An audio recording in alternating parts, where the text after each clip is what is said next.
Muy bien, ya estamos entonces grabando para la tertulia de nuestra tarde de hoy, que seguimos con los temas de lógica matemática y vamos a dar inicio con específicamente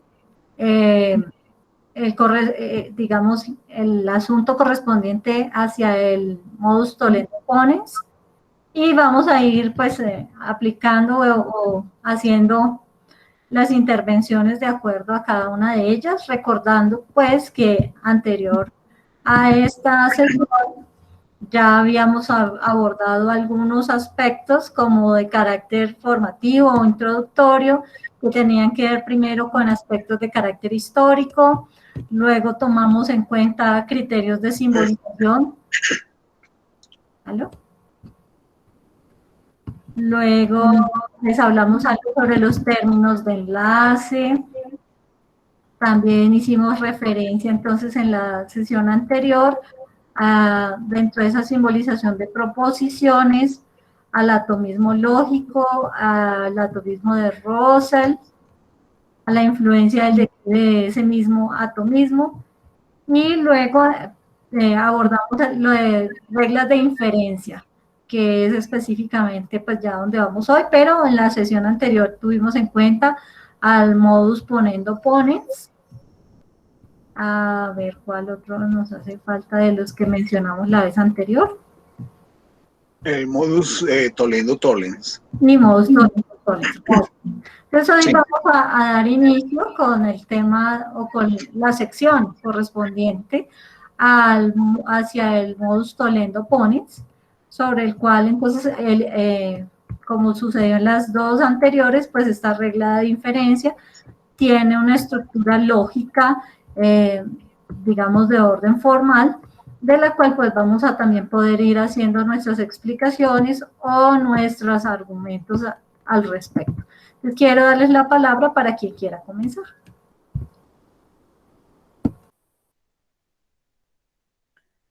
Bueno, yo habitualmente lo que hago es siempre una contextualización, a pesar de que Astrid ya hizo una contextualización de las últimas sesiones. Pero el punto, llamémoslo así, para darle una visión de panorama a Karen, es que estamos trabajando en este momento aspectos de lógica matemática,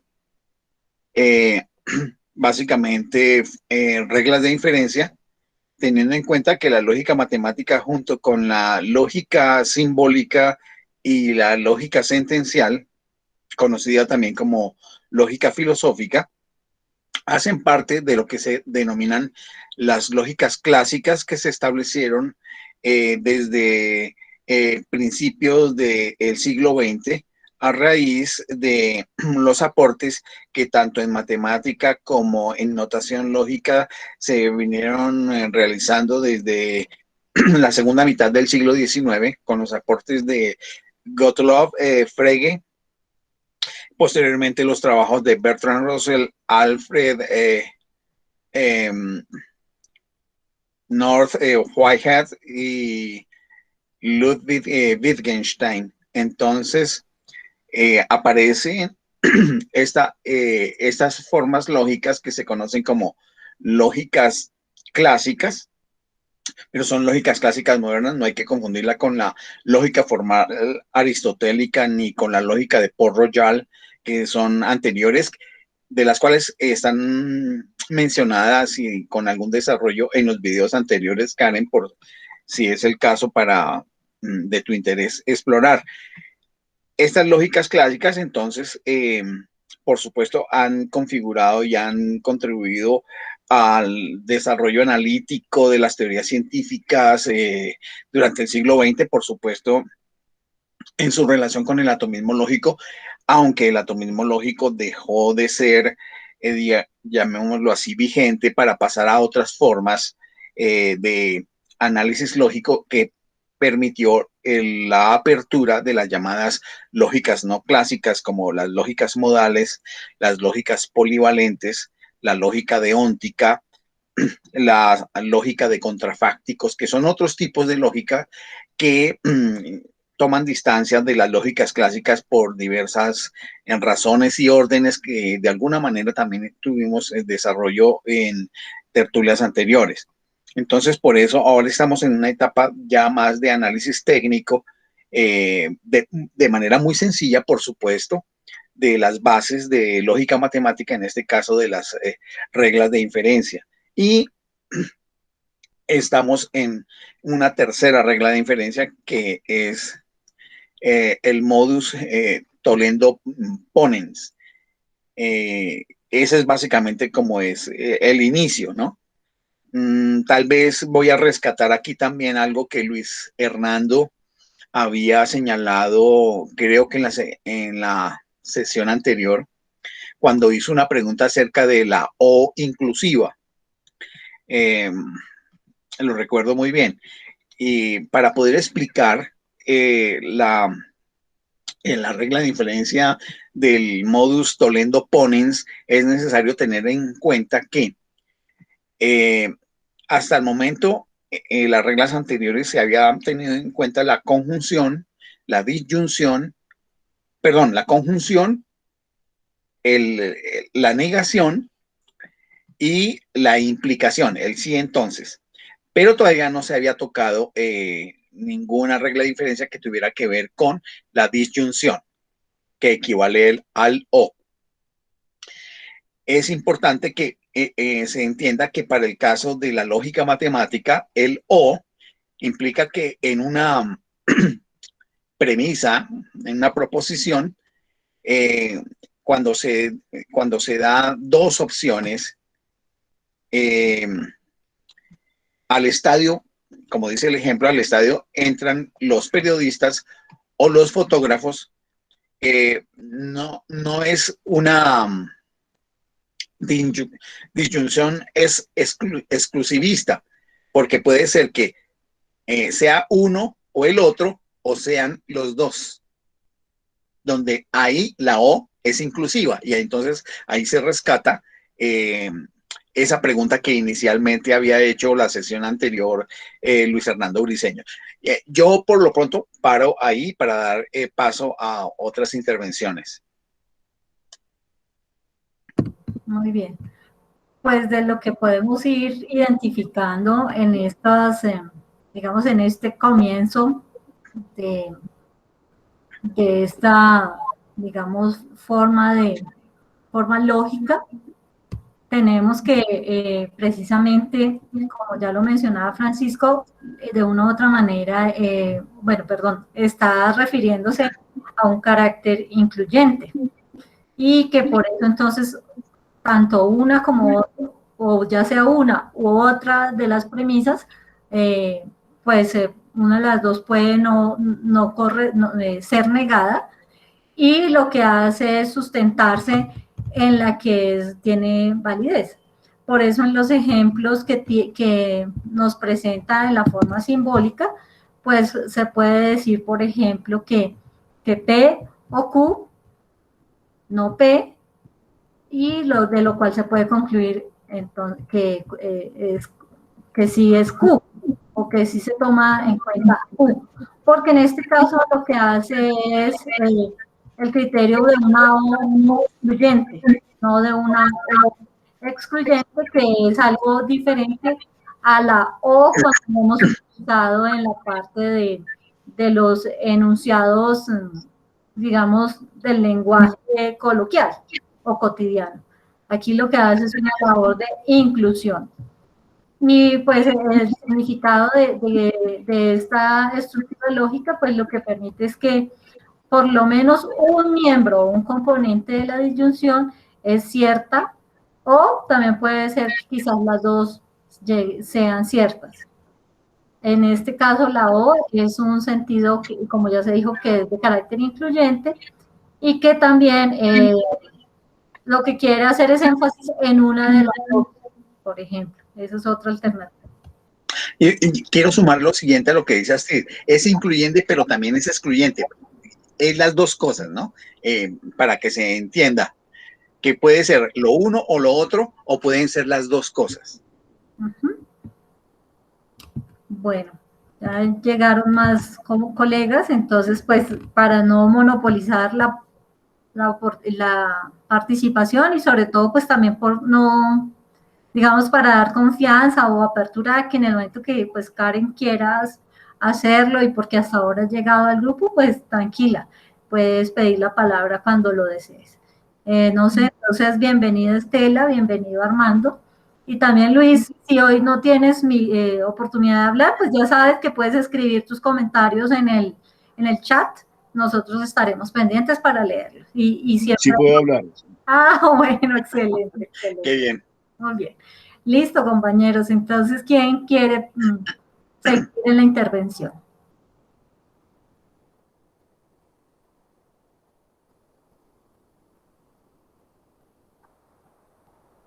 Está muy complejo ese tema. No se oye Hernando. No, pero ella dijo que sí puede hablar, es decir, que en este momento no, creo que no tendría algo que decir.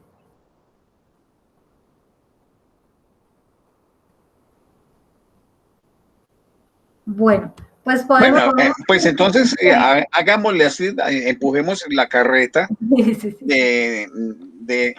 no la carreta en términos de carreta, como chácharas, sino del tema. En el tema. Sí, bueno, entonces, primero que todo, entonces, teníamos que hacer primer intento de explicación de lo que es el mecanismo de la conjunción, perdón, de la disyunción, que también es inclusiva, como se explicó hace unos minutos, para poder abordar el modus tollendo ponens, que es distinto del modus tollendo tollens.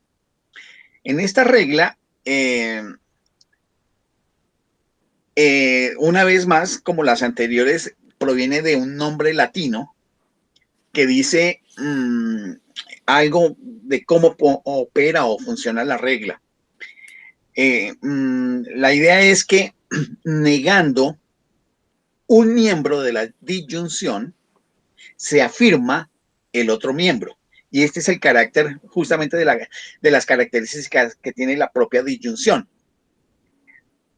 Entonces, uno puede señalar, como decía Astrid, que teniendo una premisa P o Q, pero resulta que uno dice que P no es, por lo tanto, en términos de la regla, se podrá afirmar Q, ya que la primera premisa dice P o Q.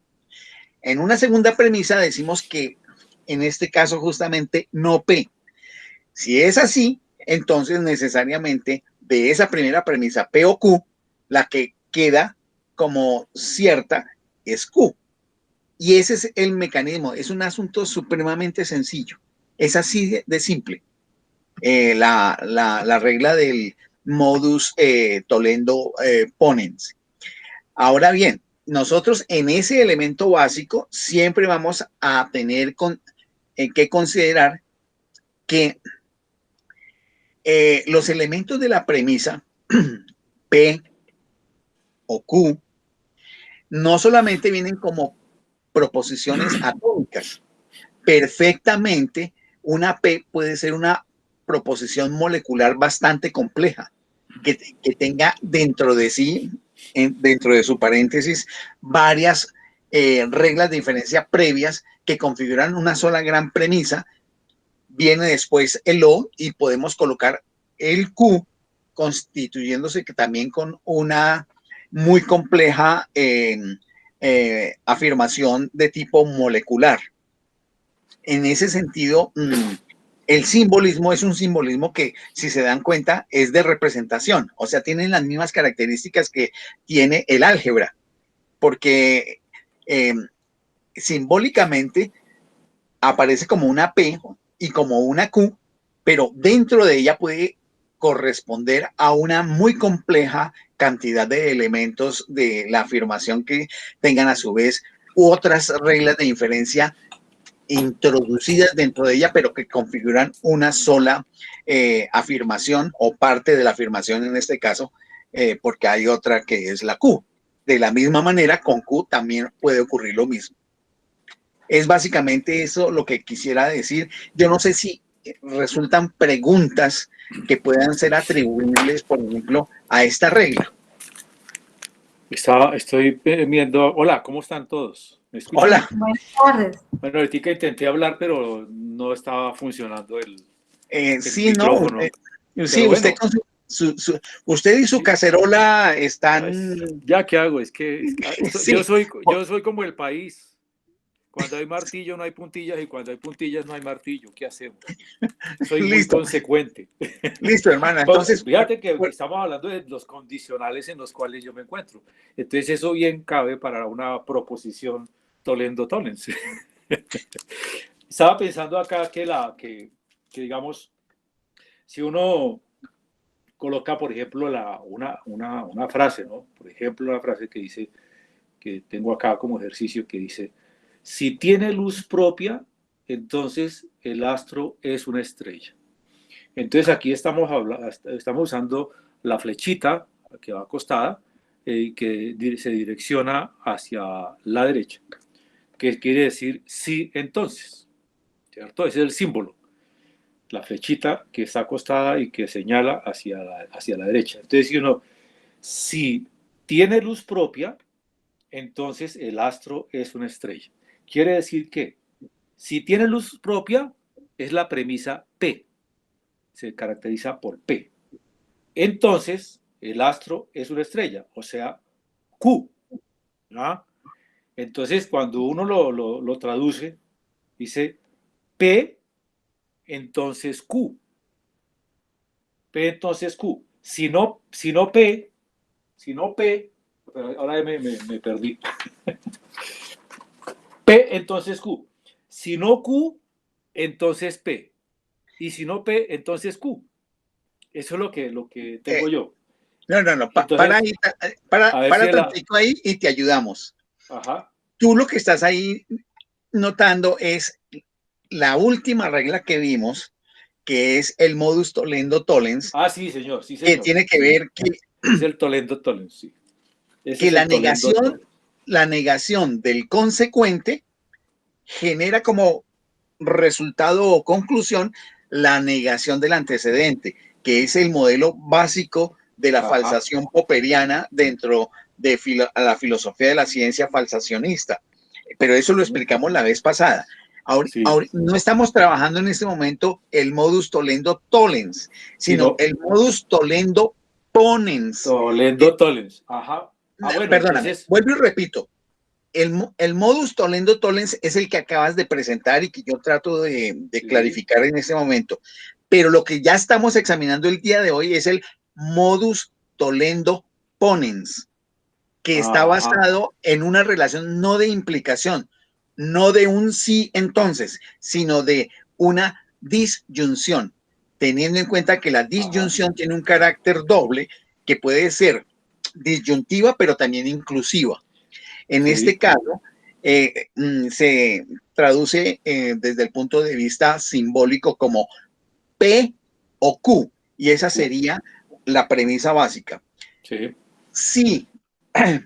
Si negamos el antecedente, o sea, P, entonces no, la segunda premisa sería no P.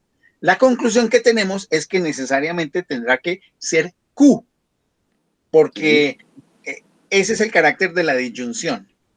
Eso es lo que estamos examinando en el día de hoy, Armando. Sí. Entonces, claro, la otra sería, aquí tenemos que si es o P o Q. Si no P, entonces Q. Y la otra sería P o Q. Si no Q, entonces P. Eso es correcto. Eso es correcto. ¿Ya? Entonces, esto es lo que llama la disyunción.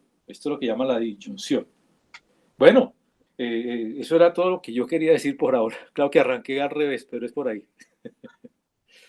Sí, pero observen ustedes, todas y todos, bueno. que esto nos sirve, primero que todo, para mirar las estructuras lógicas que puedan tener un conjunto de enunciados, por ejemplo, en un texto o en una argumentación. Y en la medida en que nosotros tengamos la capacidad de poder discernir estas relaciones, tenemos mayor capacidad para poder juzgar la calidad de un argumento. Sí, y por ejemplo aquí la regla es que o los dos son verdaderos o uno de los dos por lo menos tiene que ser verdadero. Entonces siempre estamos negando el uno o el otro, o ambos pueden ser verdaderos. Esa sería la regla. Eso es como, entonces, una disyunción en lógica significa que por lo menos una de las dos proposiciones es cierta o quizá ambas. Esa es como la regla, ¿cierto? Y ¿qué? Bueno, eso. Eso, esa es la regla. Esa es la regla. A O sea eso, que, a eso, mira, a eso se le puede agregar que las reglas que son lo que le dan es validez a la deducción y que nunca permitirá pasar de unas premisas ciertas a conclusiones falsas. Eso es clave, eso que está diciendo Astrid. bueno, Que se une a lo que está diciendo pues Armando. Y la otra, entonces sería, pues, que dice, el modus tollendo ponens dice negando, que es tolendo, negando un miembro de una disyunción, se reafirma ponens, que es el otro miembro. Negando el uno, se afirma el otro. El de la izquierda o el de la derecha. Eso es. Así es.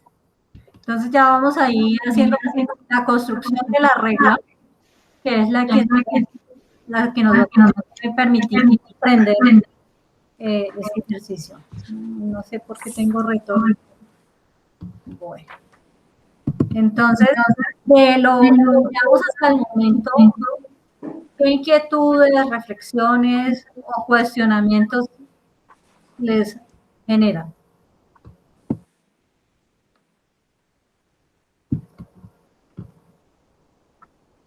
Esto precisamente también es útil para construir argumentos bueno, o lo puede uno identificar en la construcción de argumentos para la fundamentación de, digamos, como evidencia en ciencia, en las pruebas o experimentos que se hagan o que se realizan comúnmente, pues permitir con ello tener una u otra alternativa, es decir, lo que nos lleva a la generación de hipótesis o supuestas respuestas a un problema planteado.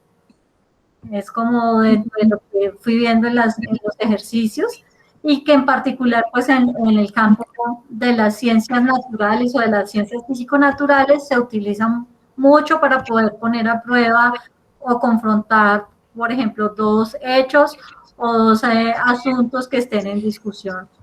Entonces, por eso me parece como que en el sentido práctico de la ciencia, aquí vamos viendo elementos de utilidad para la racionalidad científica. ¿Cómo sería un proceso, por ejemplo, en que, digamos, en lenguaje ordinario, decimos o es lo uno o es lo otro? O es lo uno o es lo otro, ¿cierto? Entonces, y como ambas son factibles, entonces, ¿cómo sería el procedimiento para determinar cuál de las dos es? Porque eso sería, digamos, por fuera de esta regla. Pensemos que cuando las dos se pueden afirmar, cuando las dos son ciertas, y entramos en una discusión y de todas formas nos va a tocar decidir, ¿cómo sería ese procedimiento? Pues miremoslo de esta manera. Observen este enunciado. O esta manifestación contiene protesta en justicia o contiene violencia o contiene vandalismo, digamos lo mejor. O esta protesta contiene reclamaciones de justicia o contiene vandalismo. En este caso hay una disyunción, sí, pero ya sabemos que tiene ese carácter inclusivo porque puede tener reclamaciones de justicia y tener vandalismo al mismo tiempo. Exacto. En ese sentido, podríamos decir como una segunda premisa, esta manifestación no contiene reclamaciones de justicia, digámoslo así. Entonces, por medio del modus tollendo ponens se puede concluir que esta manifestación contiene violencia o vandalismo. Pero ahí estamos utilizando el tollendo ponens. Estamos afirmando una y negando la otra. Claro, lo que yo digo es, las dos son verdaderas. Correcto. Tiene protesta social y tiene violencia. Estamos en lo cierto, es correcto. Pero mira, aquí, Astrid, este es el típico caso de cómo la estructura formal lógica se nos diluye entre los dedos cuando ponemos cuidado mucho al contenido del enunciado, no a la forma lógica. Porque es que la forma lógica es tal cual, pero puede ser que el contenido del enunciado me haga esa inclusión, el o inclusivo del cual hablaba Luis Alberto hace 8 días. Por supuesto que al decir o esta manifestación contiene protestas de justicia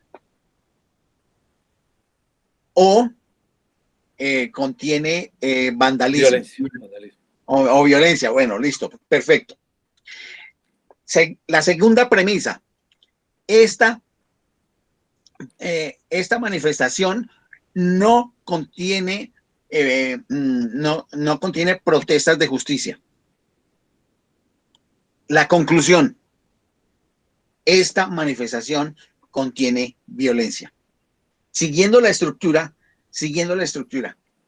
¿Por qué? Porque recuerda lo que tú mismo dijiste. En el modus tollendo ponens, la negación de una es necesariamente la afirmación de la otra.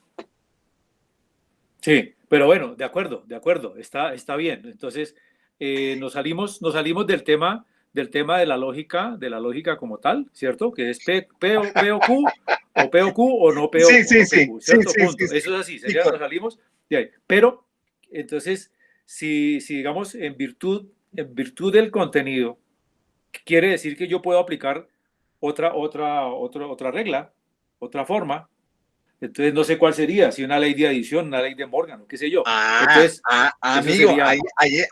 ahí estás. Es cuando tú puedes cambiar la O por la I.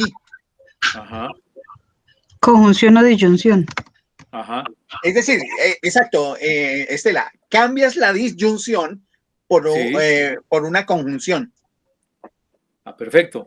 Ya, ahora sí nos quedó claro, por lo menos a mí. Sí. Y pensando en lingüística. O sea, esta es una protesta social y contiene violencia. Punto. Entonces aplico otra regla de inferencia. Perdón, tiene la palabra Luis, que fue quien levantó la mano para que podamos como tener un orden en la participación. Luis, y luego, si te parece, Estela. Sí, digamos que lo que decía Francisco, o esta manifestación tiene reivindicaciones de justicia o violencia, y segunda premisa, no tiene reivindicaciones de justicia, no queda como conclusión, sino que tiene violencia, dado que la primera premisa se aceptó como verdadera, o la califiqué de verdadera, solo en un ejercicio lógico. Correcto, yo estoy de acuerdo, es por ahí. Por eso es que la lógica se olvida de los contenidos de significado interno y solamente opera como regla. Ahora bien, sabemos que la dinámica de los hechos, por supuesto, supera las estructuras de la lógica. Y esto muestra que el mundo de los hechos está más allá del mundo de las estructuras lógicas. Las estructuras lógicas nos ayudan a ordenar el pensamiento y la acción, pero no significa que el mundo se comporte lógicamente. El mundo no se comporta lógicamente, el mundo se comporta mucho más allá de la lógica. Ahora, la lógica sí es una herramienta que nos permite organizar nuestro pensamiento, nuestras elementos de organización, de comprensión del mundo y de operación sobre el mundo. Por supuesto, nos ordena el lenguaje, nos permite articular teorías, pero sabemos que eso tiene un límite. La racionalidad lógica tiene un límite porque el mundo está más allá, contiene la racionalidad lógica, pero también va más allá de la racionalidad lógica. Esto es algo que de alguna manera habíamos hablado en otro escenario con Astrid y con Karen.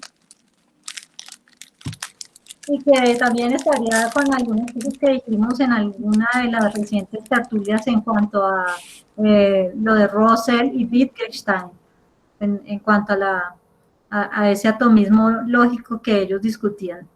Estela, que tenía, pues quisiste participar sobre eso. Sí, me cortaron la inspiración por no seguir las reglas. Pero el mundo hay que saltarse. No, mentiras. No, yo estaba pensando que en la parte lingüística se podría funcionar igual con los conectores, o sea, en cuanto a la adición, son los conectores de y, que es el que más conocemos, pero ese y también lo podemos sustituir por además, también, más, aún, ahora bien, y me va a dar exactamente el mismo resultado. En los de disyunción ya estoy dudando porque no encontré además de lo, no encontré otro. Pero encontré los de contraste, que son pero, a pesar de que, a pesar que, empero, sin embargo, inversamente, aunque, por el contrario, no obstante, aun cuando, sin obstar. Pero entonces eso es al momento de hacer esa misma frase, diría, pero si hay infiltrados en la manifestación va a haber violencia. Pero ahí ya se me sale de la norma. Pero vale, me parece muy chévere lo que acabas de traer a colación desde el punto de vista de, por un lado, la lingüística y desde otra perspectiva también desde la pragmática del lenguaje. Es por lo siguiente, Estela, que esto tú para tu trabajo en la universidad lo puedes hacer con tus estudiantes. Las estructuras lógicas son estructuras purificadas y las leyes de inferencia son estructuras purificadas. Ahora bien, traducidas estas al lenguaje cotidiano, al lenguaje en uso, por supuesto tiene una serie de variaciones y de tamices, llamémoslo así, gradaciones, que pueden estar vinculadas con todos los elementos que acabas tú de decir. Pero en términos de la ciencia de la lógica tenemos estas estructuras que son las básicas. Por supuesto, si nos vamos a las lógicas ya no clásicas, como las lógicas modales, las lógicas polivalentes, claro, muchos de elementos parecidos a los que has dicho tú se pueden incluir. Por ejemplo, en las lógicas polivalentes, entre verdad y falsedad estarían unos estadios intermedios, ¿sí? Entre verdad y falsedad estarían estados intermedios que tienen que ver con toda llamémoslo así, la gama de los posibles y de los no posibles. Para partir de verdad, pasando a posibilidad y de posibilidad a imposibilidad y llegar al no. Y de los relativos. Pero quiero que me entiendas, esto cuando uno abre en las lógicas polivalentes la gama que va entre falso, verdadero y falso. Ahora bien, en las lógicas modales también se va a dar esas otras posibilidades donde cabría varias de las cosas que tú dices que son con las condicionales.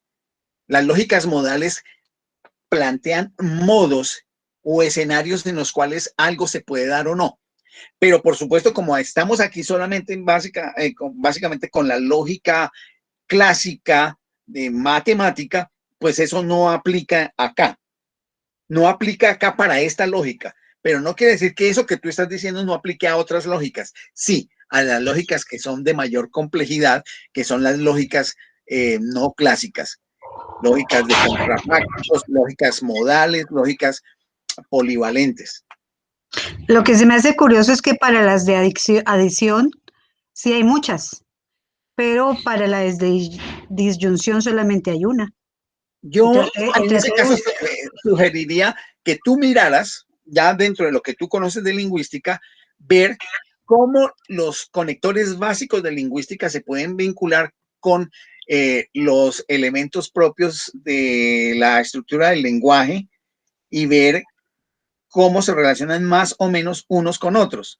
Porque las formas de conexión de los conectores lingüísticos en lógica matemática, pues son unos que son básicos, ya lo ves, pero que pueden tener una cercanía con toda esa gama que tú has nombrado. Ok.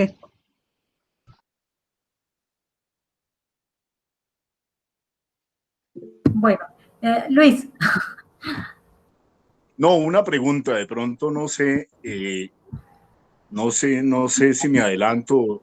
A ver, se vio el Tollens, el modo Tollens, el modo Ponens, ¿cierto? Y hay un modo, cuando uno lee en el ABC sencillo, hasta en Google lo encuentra, en lógica, en las clases de lógica, le dicen la contraposición. Entonces yo pensé, pero lo estoy relacionando de pronto arbitrariamente con algo, la lógica o la argumentación lógica tiene sus momentos históricos. Entonces se me ocurría que la dialéctica la asocio mucho con la contraposición, digamos, en la elaboración de discursos científicos. Y yo creo, pues para dar un ejemplo, yo creo que la dialéctica es un avance en la discusión en Hegel, en Marx, respecto de Kant mismo o anteriores. No sé si me estoy metiendo, y tiene que ver con esto, digamos, las formas de argumentación no son neutrales, no son, o tienen que ver con como el desarrollo de la discusión, la epistemología misma, el cuestionamiento. No sé, es una... Ya, bueno, pues la pregunta es válida y hay que aclararla. La vez pasada también hizo alguna mención acerca del problema con Hegel y señalábamos que cuando hablamos de la dialéctica en Hegel, estamos hablando no simplemente de un instrumento de lógica eh, simple, sino que estamos hablando de una manera de abordar la comprensión de un momento y una época histórica, que en este caso estamos hablando de la segunda mitad del siglo XVIII, donde Prusia está compuesta por cerca de 200 principados pequeñitos que se reúnen a través de múltiples príncipes locales y forman un gobierno a través de un príncipe elector, y que en esa medida lo que se trata en la obra de Hegel es rescatar todo el legado de la cultura alemana a lo largo de los siglos, y que en esa medida trata de dar una visión de cómo comprender el espíritu alemán en términos de una elaboración necesariamente de corte idealista, dentro de la cual pues hay un proceso de elaboración y reelaboración que implica ver afirmaciones, negaciones, y que la confrontación entre afirmaciones y negaciones en esa comprensión filosófica del espíritu alemán lleva a lo que se llaman la síntesis. De allí después es ese salto a la inversa, ya más metódico, que tanto Marx como Engels toman para señalar esas formas de lo que es la ley de la contradicción en una lógica materialista, de la dialéctica materialista con sus 4 leyes fundamentales, de la ley de cambios por saltos, la ley de contradicción, etcétera, que después George Politzer, de una manera tan didáctica, la coloca en un curso de formación marxista de los trabajadores franceses en la década de los años 30, en un librito que se llama Curso de Filosofía Elemental, que es básicamente donde plantea las 4 leyes de la dialéctica, que allí sí, por supuesto, se vuelve a tomar como, o se toma como un método de tesis, antítesis y síntesis, y de que esto va generando la oposición entre tesis y antítesis, es decir, de una afirmación y una contraafirmación, una lucha de contrarios, la cual va a generar algo nuevo que niega lo anterior, y ahí es la ley de la negación, para generar a un salto a una nueva afirmación que es la síntesis, que a su vez, al mismo momento que se va proponiendo, genera una antítesis. Esa síntesis genera una antítesis porque la síntesis se convierte inmediatamente en una tesis. Y así sucesivamente en un asunto espiralado que va creciendo. Eso desde el punto de vista filosófico. Ahora bien, sabemos que hay un profesor eminente mexicano que trabajó ya desde el punto de vista formal esto, que es el profesor Elie de Gortari. Elie de Gortari desarrolló todo un proceso de formalización lógico-matemática de la lógica dialéctica. Y hay una obra que se llama Lógica Dialéctica en términos de formalización. Y por supuesto que tiene su propio cálculo lógico. Esa lógica dialéctica es, por supuesto, distinta de esta lógica formal esta lógica formal aristotélica tiene una característica diferente y su evolución para llegar a las lógicas clásicas que estamos examinando ahorita, de la lógica matemática, lógica sentencial y lógica sentencial, lógica matemática y lógica simbólica, pues tienen unas diferencias porque la mecánica es diferente. Es una mecánica de corte analítico, que es el camino que la ciencia occidental principalmente, que es la hegemónica, pues tomó. Por supuesto, deben haber trabajos de los soviéticos que hayan desarrollado lógica matemática dialéctica, me imagino. Pero aquí en Occidente se da el trabajo del profesor Elie de Gortari, que ha trabajado sobre esa parte. Yo alguna vez leí su curso de lógica dialéctica, pero ya hace mucho tiempo. Entonces, me parece muy pertinente tu planteamiento, Luis Hernando, pero entonces esto permite hacer esa distinción de lo que estamos trabajando.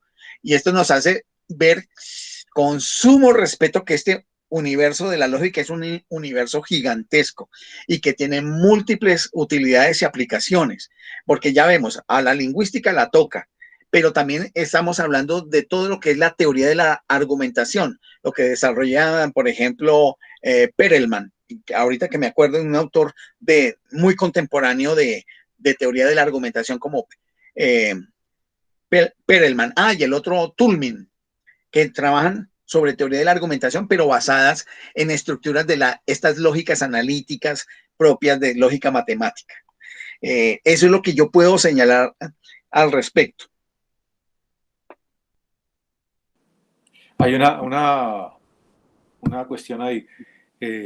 Estaba observando que hablamos de lógica formal, ¿cierto?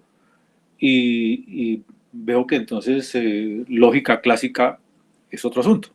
O sea, por supuesto, sí, la lógica formal es la aristotélica. La aristotélica. La que nos enseñaron a los que somos ya más veteranos en la secundaria. Y ya me acordé del cuadradito ese que yo decía, el árbol de Porfirio. Se llamaba así, esa herramienta, el árbol de Porfirio, que permitía ver dónde estaban las secuencias correctas para la formulación de los silogismos y dónde había equivocación y que no cuadraban.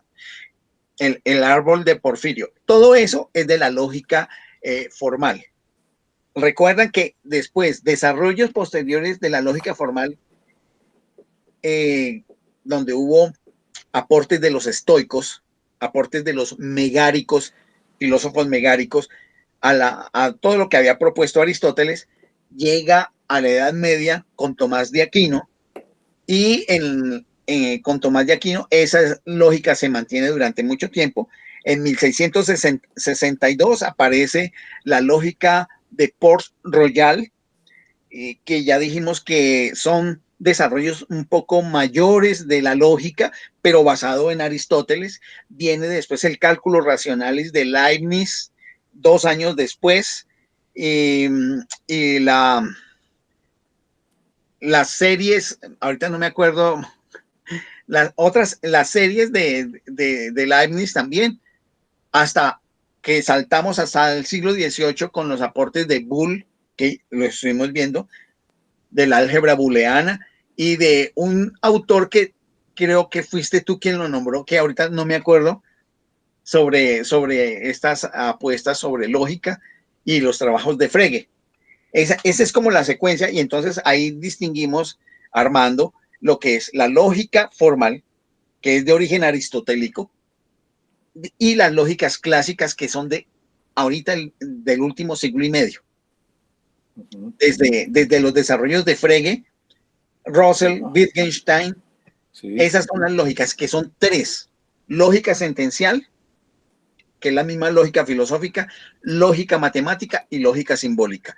Y eso es lo que estamos tratando ahorita acá. La clásica. ¿Karen? Se tuvo que retirar. Ah, bueno, perfecto. Bueno, entonces ya vamos a ir con eso, como se ha tratado de hacer un ejercicio didáctico que pueda dejar claridad sobre cada uno de los argumentos, que nos vaya permitiendo tener también identificado la estructura de cada uno de estos, digamos, de formas de racionalidad que también se manejan al interior de estos procesos. Entonces, de una u otra manera ya hemos ido desarrollando también lo que es la ley de la adición, que Estela de alguna manera lo estaba planteando, y que por lo menos si lo tomamos por el lado de los ejemplos que el mismo documento nos presenta, encontramos como este libro es azul, entonces se sabe que la proposición siguiente ha de ser cierta, o este libro es azul o es rojo. Y también se puede concluir, o este libro es azul o es viejo, o este libro es azul o es nuevo.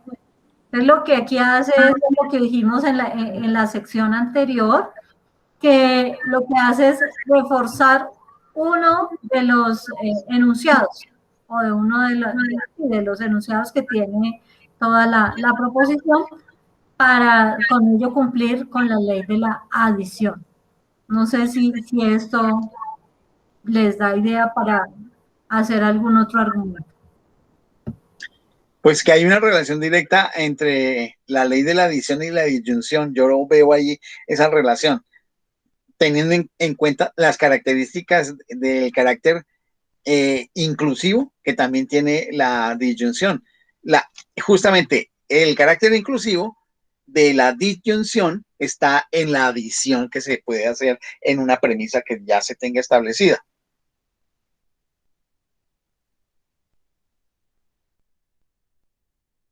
Muy bien.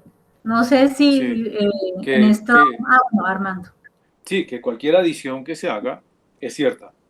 Entonces, el tema de ese P también puede ser P y Q. Y siempre va a funcionar igual. Cualquier adición que le haga.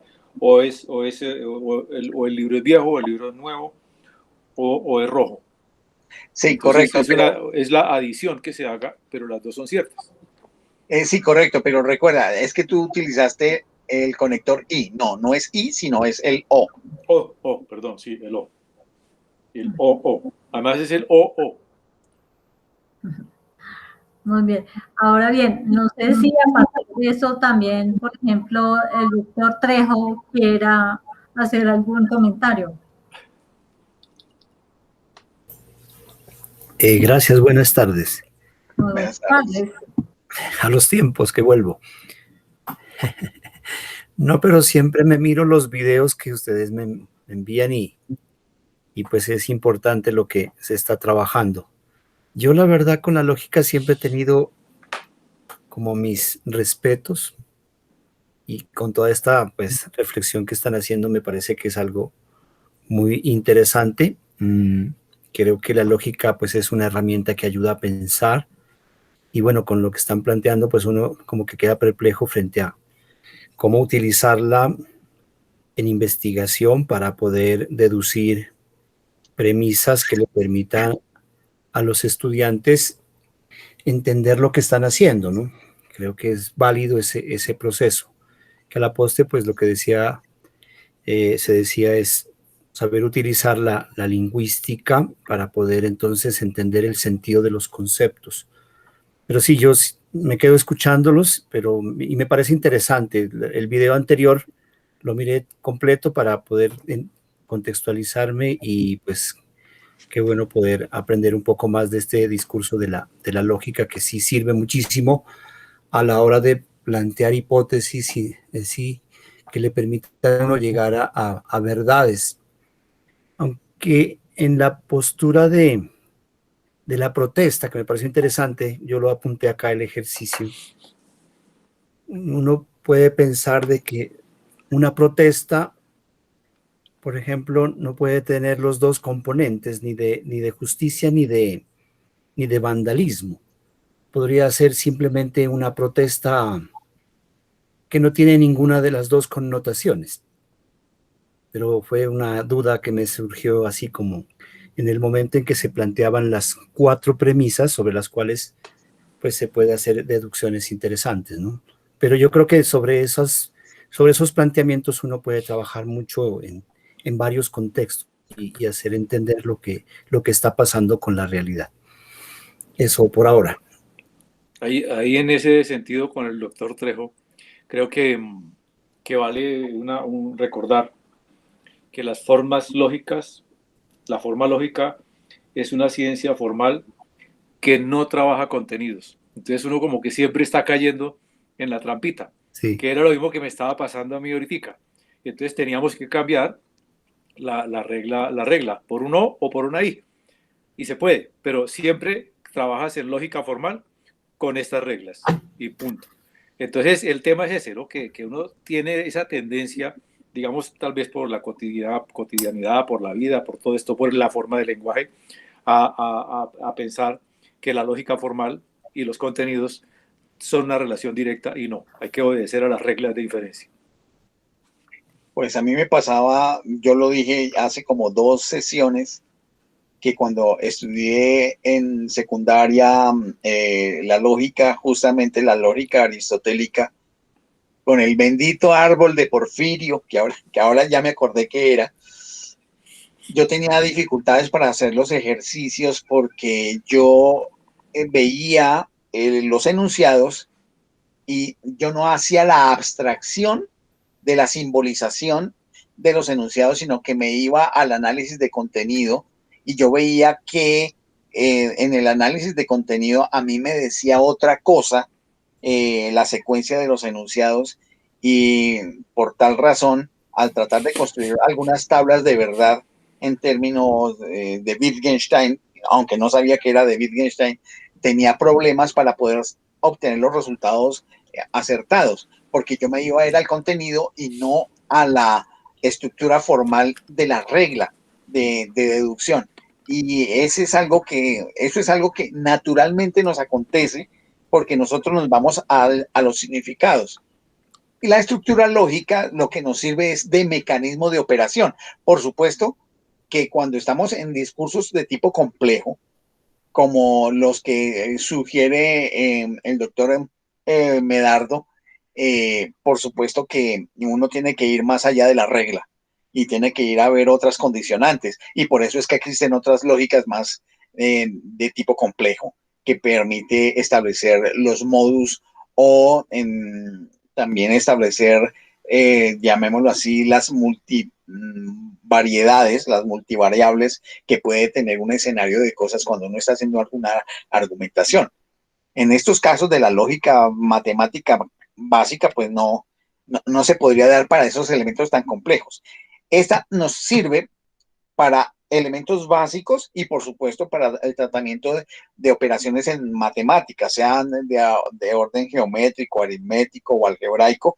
Para eso sí nos sirve, lo mismo que para teoría de conjuntos. Porque son llamémoslo así, ciencia de las relaciones. La matemática en sus diferentes expresiones son ciencias de las relaciones, pero por ejemplo ya aplicado esto a análisis lógicos sobre contextos sociales, el asunto se nos complica porque es mucho más diversificado y mucho más complejo, llamémoslo así, el fenómeno que se pudiera tratar de expresar a través de estructuras lógicas. Perdón, pero digo que sí es importante esta lógica formal en la educación básica, ¿cierto? Claro, claro. Porque ayuda muchísimo a abrir, como decir, el entendimiento lógico, o pues al menos el desarrollo de la inteligencia lógica para poder decir, pues, si hago lo uno o hago lo otro, y qué me conviene, sí, las dos formas de hacerlo. Entonces yo creo que nos hemos olvidado en la educación esta lógica, que es bastante, pues, matemática formal, ¿sí? Y como que tenemos que volver a recoger como toda esa tradición importantísima en el desarrollo del pensamiento, porque en estos momentos la educación se plantea en materia de resolución de problemas, pero para resolver problemas se requiere la deducción, la lógica, ¿sí? Y pues obviamente el saber argumentar. Me parece muy, muy vital estos planteamientos que están haciendo. Pues mi querido doctor Medardo, a propósito de eso, yo seguiría aconsejando para cualquier curso de investigación en el área de ciencias humanas y sociales, por ejemplo en ciencias de la educación, que la gente hiciera estudios de manuales de lógica matemática, y hay uno que es muy clásico, que es la introducción a la lógica matemática de Suppes y Hill. Patrick Suppes y una dama de apellido Hill, donde vienen todas estas cosas que estamos trabajando hoy, pero con una inmensa cantidad de ejercicios. Después de cada explicación de las reglas, hay una inmensa cantidad de ejercicios que se hacen inicialmente palabra por palabra, pero después se hacen ya de manera simbólica. Otras formas, pues está en la lógica sentencial que se desarrolla en Introducción a la Lógica de Copy, que es una maravilla. Copy utiliza otro tipo de notación más relacionada con formas clásicas de notación, pero que no son difíciles y que son de notaciones de teorías conjuntistas, eh, que utilizan también los diagramas de Euler-Venn para establecer la prueba o la refutación de la veracidad de enunciados. Están esas dos obras que me parecen que son muy, muy importantes.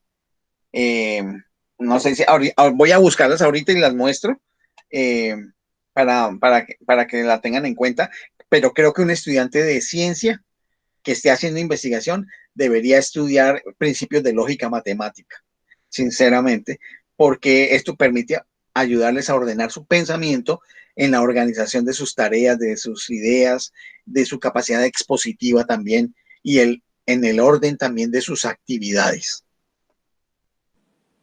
Una pregunta. El libro de Suppes y de Shirley Rain, es la señora que menciona Francisco, se llama Primer curso de lógica matemática. Es que hay dos títulos. Sí. ¿Y cuál sería el siguiente? ¿Cómo se llamaría? Yo estoy Ya, buscando y no encontré que el señor Suppes, porque como dice primero, dije que Suppes tiene el segundo, o no sé, pero no lo vi. Ya te digo, acá vamos a mostrarlos. Vamos a mostrarlos acá. Perdón.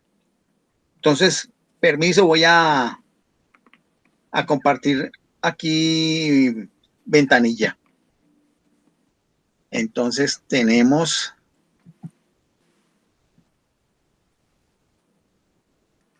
bueno, tenemos aquí, ustedes ven, primer curso de lógica matemática. Entonces vamos a abrir ese. Vamos a abrir ese.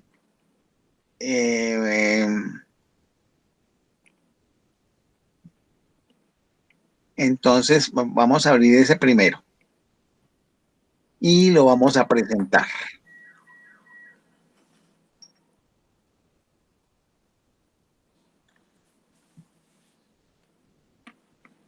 A ver en dónde está. Ahora se me perdió. Aquí está.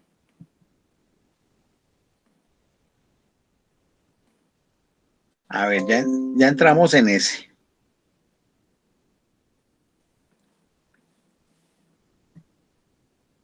Bueno. Entonces, ¿es a qué te refieres? Patrick Soupes y Charlotte Hill. Sí. Primer curso de lógica matemática. Entonces ahí encontramos lo siguiente.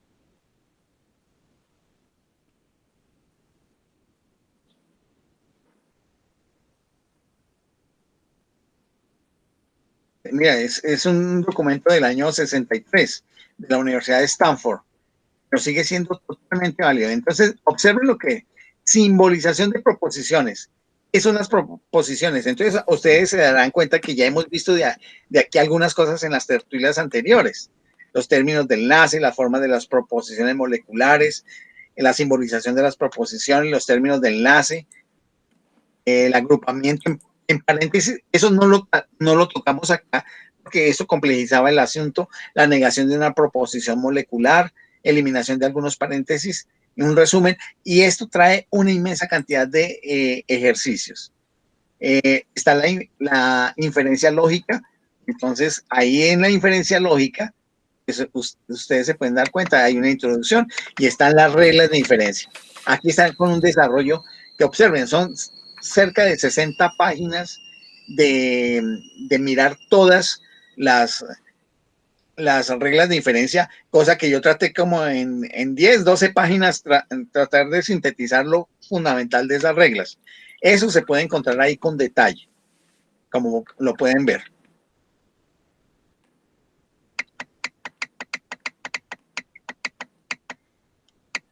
Después viene un elemento fundamental que tiene que ver con los elementos de la demostración en lógica, que es todo lo que tiene que ver con certeza y validez. Pues esa parte no la vamos a tratar acá, pero tiene que ver los valores de certeza y los términos de enlace de certeza funcional con respecto a cada una de las conexiones lógicas que encontramos, de conjunción, negación, disyunción, de las proposiciones condicionales, las que traen un sí, las equivalencias que son de tipo bicondicional, cuando hablamos del sí y solo sí, y los diagramas de valores de certeza, bueno.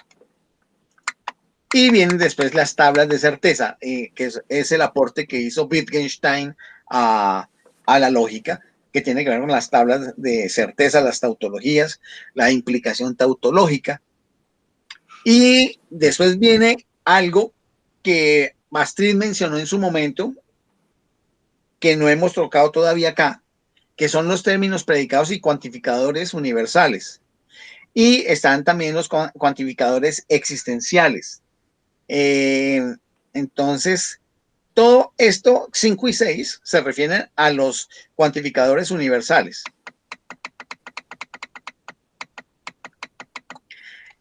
Y después, mire, un sistema matemático simple, axiomas de la adición y la generalización universal.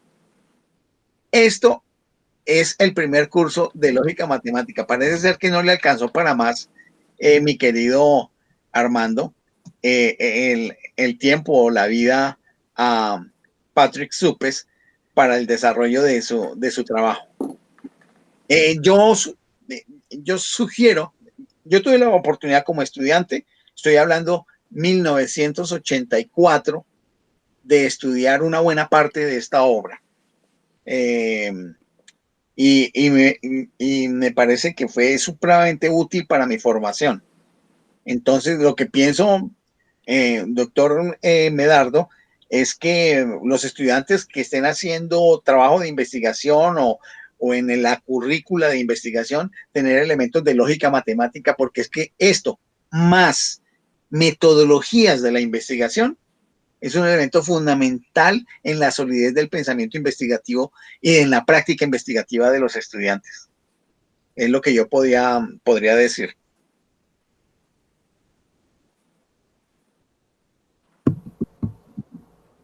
muy, muy útil, y además cuando se le ve la aplicación práctica toma mayor sentido.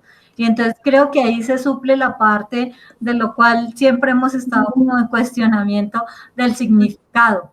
Este significado no es un significado de contenido, sino de como la gimnasia mental con la cual podemos prepararnos para construir racionalmente metodologías, para poder con ello hacer también trabajos de construcción de estructuras y así no centrarnos en el contenido, sino en la formalidad estructural de un proceso. Por ejemplo, para entender algunas metodologías de la investigación, resulta muy útil verlo preparado de esta racionalidad lógica con la cual se elaboran metodologías de la investigación, y nos ayuda mucho para no quedarnos atrapados en la conceptualización o en los contenidos. Pues es algo que de alguna manera aparece también en esa tabla que nos presentó en alguna ocasión Luis Francisco en relación a estas relaciones de la filosofía de la ciencia con respecto a las tendencias, y hay una parte de las formas lógicas de la racionalidad en la investigación. No sé si va muy conectado con eso. Claro, sí, sí, sí. Pues para los que quieran volver a repasar ese cuadrito que ya lo estudiamos. Bueno, entonces... Quería decir algo, no, el libro me parece extraordinario, no lo conocía. Sí, creo que uno aprende cada día con las informaciones y con los conocimientos que tienen ustedes, pero en una de las páginas también me fui a la búsqueda.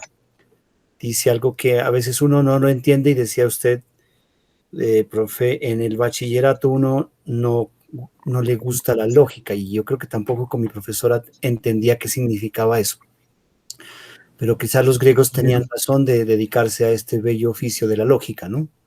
Y dice algo que, pues bueno, me atrevo a leer. Dice que con el estudio de la lógica se persigue llegar a ser preciso y cuidadoso. Qué bonita frase.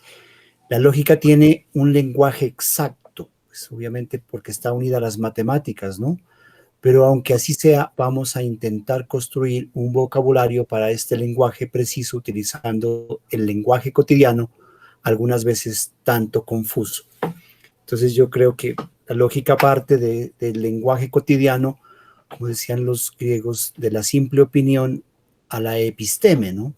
Pero por el camino de la lógica, para tener certezas y verdades que realmente satisfagan como el deseo de saber, ¿no? Por eso, a través de la lógica, pues los griegos se sienten maravillados de las cosas que descubren, que después se les haya aplicado más elementos ya de la ciencia, pues es algo extraordinario. Ahora comprendo un poco más la relación, diríamos, lógica-epistemología en los procesos de formación científica, en lo que usted llama el pensamiento investigativo, que es algo que no hemos desarrollado en los estudiantes, y en mi trabajo tal vez creo que fue como el momento preciso de entrar a esta tertulia para entender que en los procesos de formación de maestros necesitamos desarrollar el pensamiento lógico-matemático para que los profesores puedan hacer procesos de investigación científica en la educación y que realmente valga la pena, porque si no, pues se quedan simplemente como en opiniones que han salido de la cotidianidad, pero que no han logrado el soporte científico que requiere un trabajo de investigación en los procesos de demostración, que al final dicen, esto sí sirve porque es importante, esto no sirve porque realmente no vale, o simplemente fue un argumento que que surgió como resultado de un trabajo que hice, pero ese argumento que vale va a permitir la modificación y estructuración de nuevas prácticas en la escuela. Entonces me parece que es un elemento valiosísimo el tema de la lógica. Muy bien por su aporte, profe. Bien, aquí quisiera compartirles otro libro que está a disposición de ustedes. Si lo quieren, yo se los envío. Por supuesto, esto que les he hablado es material que yo estoy en plena disposición de compartirles. Tenemos esta obra que no es de introducción a la lógica, sino lógica simbólica, que es otra manifestación de las lógicas clásicas contemporáneas de Copy, de Irving Copy. Entonces tenemos ahí cosas como las siguientes en este libro de lógica simbólica. Y ustedes van a ver, pues ahí Estelita, yo no sé si Estelita también le pueda interesar lo que hay acá. Tenemos una introducción de la lógica y el lenguaje, y yo creo que a todos nos interesa. ¿Qué es la lógica? La naturaleza del argumento, la verdad y la validez, y lo que es la lógica simbólica. Y tenemos argumentos que contienen enunciados compuestos, que esta es otra manera de presentar lo mismo que presentamos en lógica matemática, aquí se presenta de otra manera. Enunciados simples y compuestos, que tienen estos simples y compuestos están relacionados con lo que en el otro dice atomismo lógico, relacionado con proposiciones atómicas y proposiciones moleculares. Enunciados condicionales, formas de argumentos y tablas de verdad, las formas sentenciales, el método de deducción, prueba formal de validez, regla de reemplazo, demostración de la invalidez, la no completud de las 19 reglas. Aquí se puede mirar desde otra perspectiva. Regla de demostración condicional, regla de demostración indirecta, demostración de tautologías, la regla de demostración condicional reforzada, técnica abreviada de la tabla de verdad. Es el método de reducción al absurdo, que eso es un aporte grandísimo que hizo Leibniz y que le dejó a la lógica de la posterioridad. Las funciones proposicionales y los cuantificadores. La lógica de las relaciones. Sistemas deductivos. Y entonces en los sistemas deductivos, definición y deducción, la geometría euclidiana, sistemas deductivos formales, atributos de los sistemas deductivos formales, sistemas logísticos. Aquí viene algo de lo que siempre hemos mencionado en esta tertulia, que es el llamado cálculo proposicional o cálculo lógico. Entonces viene ese tipo de enunciados, los sistemas y notaciones alternativas, el cálculo funcional de primer orden. Que recuerden, hay lógicas de primer orden y lógicas de segundo orden. Ese es otro elemento que no habíamos tocado acá. Y esto muestra, pues, digamos, como la complejidad que tiene todo este campo de la lógica, con el cual, pues, uno puede abordarlo como parte de la formación dentro de lo que es la investigación, pero también la filosofía de la ciencia, para tener una visión lo más, llamémoslo así, dotada. Claro, por supuesto, Luis Hernando, con mucho gusto. Sí, señor. Entonces, ahora al final de la tertulia les enviamos este material. ¿Tienes algún título sobre lógica sentencial o filosófica? ¿Existe? Debe haber, voy a mirar acá, es que yo tengo harto.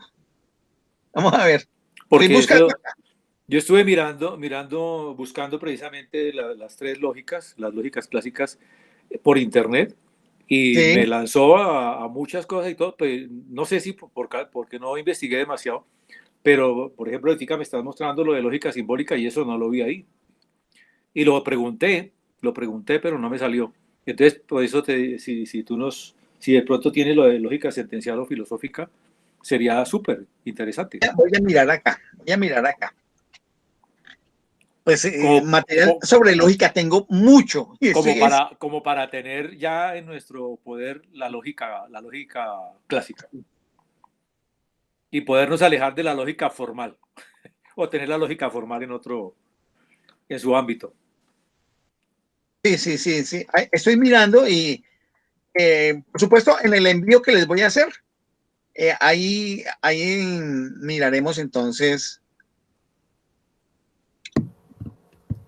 que haya al respecto. Bueno, pues Francisco hace aquí búsquedas Hay una última sección de la que se propuso para el día de hoy, que tiene que ver con la ley del silogismo hipotético, y sobre ello pues también podríamos dar como algunas pinceladas.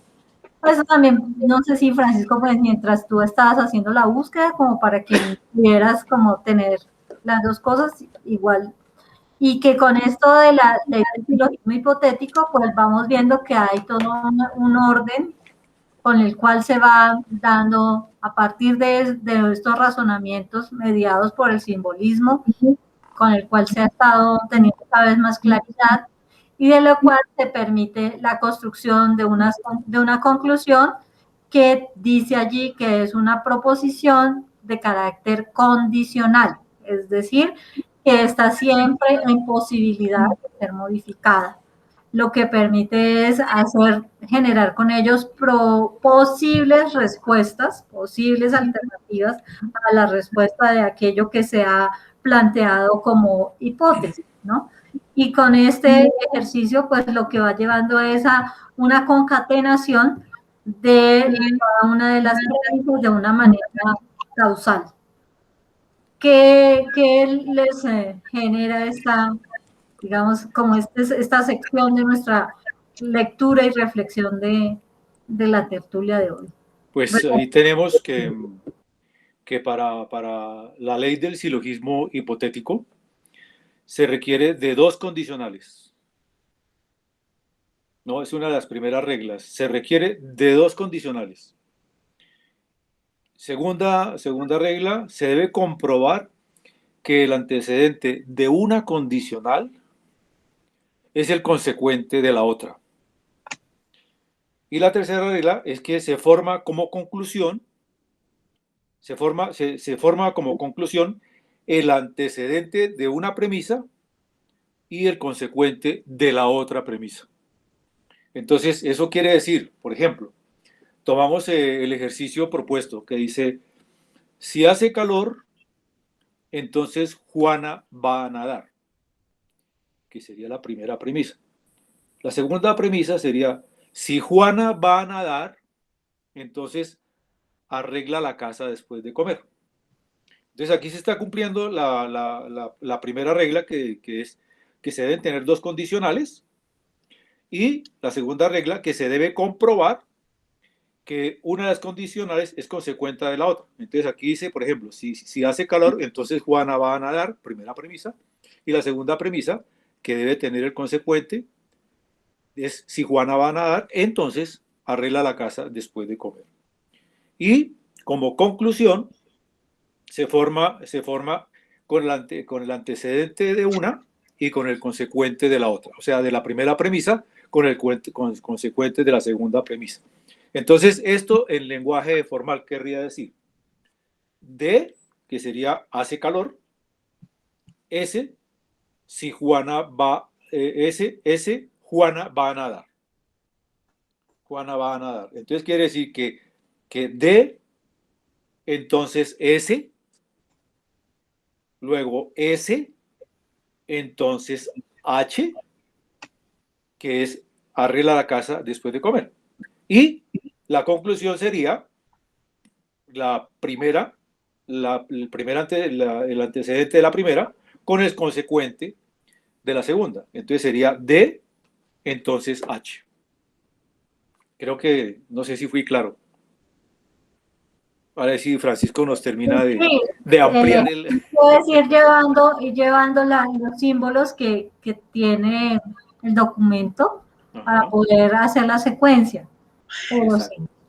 Sí, hacer ahí ya toca un tema fundamental, es la expresión secuencia, porque el silogismo hipotético es una forma de argumento válido, por supuesto, consistente en que hay sentencias condicionales, como también lo dijo Astrid, para unas premisas. Uno puede hacer el siguiente ejercicio, señalarlo en un argumento que va en cadena, una especie de regla de cadena, donde se da un principio de transitividad. ¿Y qué es la transitividad acá? Si A igual a B y B igual a C, por lo tanto A igual a C. En matemática ese es el principio de transitividad, que en términos de lógica, de lógica matemática, uno pudiera decir, voy a tratarlo simbólicamente, si P, entonces Q, y si Q, entonces R, por lo tanto, P, entonces R. Observen que esos tres enunciados, si P, entonces Q, que es el primero, si Q, entonces R, que es el segundo, están ligados desde el punto de vista condicional en una relación antecedente-consecuente de relación de causalidad de P con Q y de que Q con R.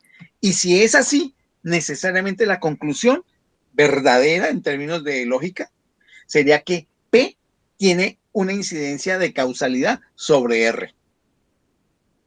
Es una cadena, es un encadenamiento. Podríamos decirlo de la siguiente manera. Si no me despierto, que sería P, entonces yo no voy a ir a trabajar, que sería Q. Segundo enunciado, si no voy a trabajar, que es Q, entonces no me pagan mi sueldo, que es R. Entonces la conclusión, por lo tanto, si no me despierto, entonces no me van a pagar mi sueldo. ¿Sí ven? Hay el encadenamiento. En eso consiste el silogismo hipotético. Aquí solamente tenemos estas tres ejemplos de enunciado, pero uno puede hacer un encadenamiento de múltiples enunciados, que es una técnica que yo habitualmente utilizo en mis argumentaciones. Si ustedes, los que hayan leído el artículo que escribí en la revista Eicasia, notarán que en varias secciones del texto yo utilizo como argumentación el silogismo hipotético, donde voy haciendo ese encadenamiento. Algunas veces de 3, algunas veces hasta de 4 o 5 enunciados que van encadenados. ¿Por qué? Porque es que a través de ese encadenamiento va la línea del argumento. Ese es un asunto muy clave que les quería señalar, que en una línea de argumento uno puede utilizar el silogismo hipotético. Esto me lo enseñó el profesor Luis Facundo Maldonado de la Universidad Pedagógica Nacional en 1984. Me acuerdo perfectamente. Entonces, esta regla de diferencia es bien importante. Y no sé si con eso, mi querido Armando, queda suficientemente clarificado lo que tú querías que se extendiera. Como siempre, perfecto, muy bien. Muy bien. Por ahí, Estela había dicho algo, vamos a ver. Dijo... No, es un chiste que, ay, ¿te gusta el mar? Sí, me gusta el mar. Ya, bueno, sí, lo que pasa es que, bueno, sí, lo que podemos hacer es que, como tú sabes, esto va para el público, mi querida Estela. Yo no lo puse público, lo puse privado. Sí, no, lo que pasa es que, claro, este tiene un carácter académico, mi querida Estela. Entonces, pero es que ese es el chiste es que de un silogismo, que de una proposición va a conducir a otra. Estelita, pero es que creo que no me entiendes el sentido del enunciado que estoy haciendo. Es que este es un escenario no para chistes, sino para un análisis académico. Es eso. Apenas para la grabación no se echa el chiste. Sí, yo diría además bien eso, sí, es correcto. Pues sí, bueno, listo. Yo creo que queda suficientemente claro en qué consiste el silogismo hipotético. Ajá. No sé si haya... yo quería decir algo. Yo creo que pasó tanto tiempo para entender lo que era el silogismo hipotético, lo que le decía, que después del bachillerato uno no había entendido qué era el silogismo hipotético, y ahorita con el ejemplo que usted coloca y con la anotación que yo hago aquí en mi cuaderno, pues veo que sí, claro, que hay lógica, ¿no? O sea, que la lógica es interesante en la medida en que uno va despertándose a ese deseo de deducir las cosas de la vida cotidiana, ¿no? Entonces, si no voy a trabajar, pues como decía alguien, si no trabajo, no como, pues entonces creo que es lo que es lo importante de llevarnos a deducir, a entender y a establecer un argumento válido, pues sí, para poder entonces responderle a las cuestiones del mundo, ¿no? Y Claro, muy importante, claro que yo sí. creo que es como fundamental volver a los estudios de la lógica, pero mirando así como en estos ejemplos de la vida cotidiana. Que aplíquelo a la vida cotidiana, porque usted cuando dijo P, entonces Q, Q, entonces R, entonces PQ, dije, bueno, ¿y aquí cómo, no? ¿Cómo es? Pero, entonces eso es lo que el estudiante o el muchacho necesita, ¿no? Que se le diga, si tú no te levantas ¿sí? de tu cama, pues no vas a ir al colegio. Y así sucesivamente van a suceder las cosas para que al final, entonces concluye. ¿Sí? Si no vas al colegio, pues no vas a tener la oportunidad de ser alguien. Creo que es eso. Claro, profesor Medardo, si uno hace una propedéutica en la formación, qué pena, no, paro ahí porque Luis Hernando pidió la palabra. Tienes la palabra. Sí, era un comentario, pues no es así muy fundamental, sino que retomando lo que el profesor interviene, digamos que, pero sí es un mensaje para los educadores. Nosotros fuimos de esa generación, cuando jóvenes estudiantes, de aprendernos las cosas de memoria sin ejercitar el pensamiento. Es decir, ahí el mensaje me parece muy importante porque uno era tan bueno, yo por lo menos tenía una memoria excelente, repetitiva, y yo me podía aprender las tablas de lógica, pero es un mal método. Por eso me parece pertinente cuando el profe que me antecede dice, claro, uno ve los símbolos y le parece hasta harto, pero cuando ve el ejemplo, hace el ejercicio lógico y ahí me parece importante porque está ejercitando el raciocinio, digamos, el ejercicio del pensar que un profesor aquí, pues en Colombia, un pensador que siempre me ha cautivado, Estanislao Zuleta, ¿no? Estanislao Zuleta se mete con ese debate profundo de la lógica y la verdad. Bueno, tengo que leer un texto que hace años no pude leer porque no lo entendía y lo que yo no entiendo me parece aburrido. Entonces creo que ahora lo puedo leer. Pero me parece pertinente ese comentario del profesor en términos de cómo incentivar el ejercicio de lógica desde ejemplos, es como la metodología, más que desde la simbología. Inclusive mucha gente, compañeros de uno, al meterse con la simbología, se vacunaban contra las matemáticas.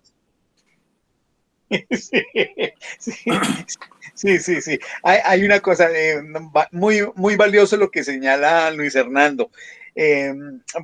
Mi querido doctor Medardo, hay lo siguiente. Creo que tal vez una propedéutica de carácter inmanentista. Voy a ir al dato.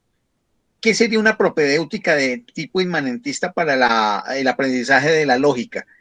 Y es utilizar desde los escenarios de la vida cotidiana hechos o cosas, para tomar tanto la visión de Wittgenstein como la visión de Russell, hechos y cosas que acontecen y que se pueden encadenar, porque al final de cuentas lo que hace la lógica es relacionar situaciones o hechos o cosas.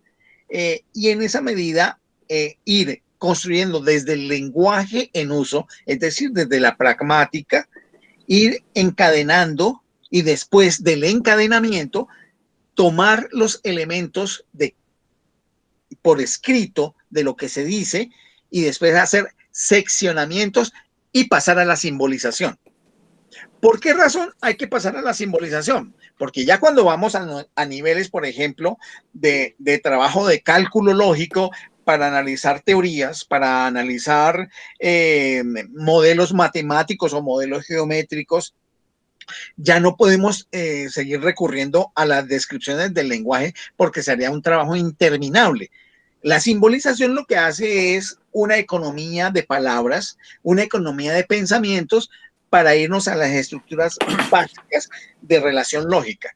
Pero lo que dice Luis Hernando es fundamental y es preferible hacer esa propedéutica desde los hechos, o sea, inmanente, desde las cosas mismas, para ir después a los niveles de la abstracción y en esa medida ya está ejercitado el proceso. Y yo creo que desde el punto de vista didáctico es fundamental eso que se ha señalado. Estelita por ahí quiere hablar.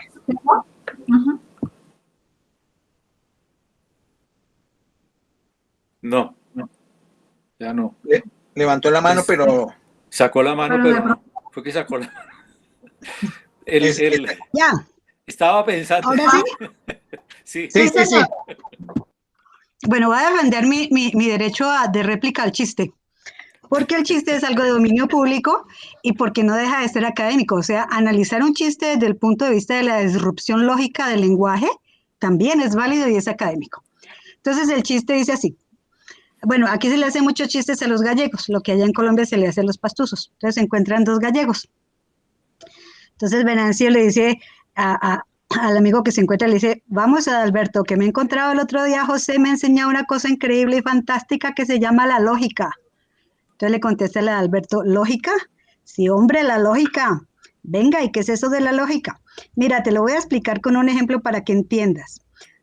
¿Vos tenés pecera en tu casa? Sí. Ajá, entonces por lógica a ti te gusta el agua. Hombre que sí. Ajá, entonces por lógica a ti te gusta ir a la playa. Claro que es verdad. Ajá, entonces por lógica a ti te gustan las mujeres en bikinis.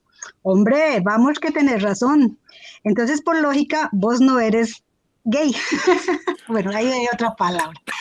Hostias y rehostias, que es verdad que esto de la lógica es una cosa increíble. Bueno, entonces pasa el tiempo y el Venancio va y Adalberto se encuentra con otro amigo también gallego y le dice, vamos, que el otro día me encontraba Venancio que me enseñaba una cosa que me enseñó que es maravillosa y que se llama la lógica. ¿La lógica? Sí, hombre, la lógica, mira, te lo voy a explicar con un ejemplo para que me entiendas. Vale, mira, ¿vos tenés pecera en tu casa? No. Ah, entonces por lógica, vos sos gay. Y si hace parte de todo lo que estamos viendo, o sea, y yo sí pienso que la cuota de humor hace que uno de pronto aprenda más rápido o más, no sé cómo. Y sí hace parte de lo que estamos hablando y es un chiste que va siguiendo el procedimiento lógico. Lo que pasa es que hay un salto muy grande y no es una consecuencia A de B, de B de C, para que después sea una consecuencia de A igual a C. He dicho. Claro.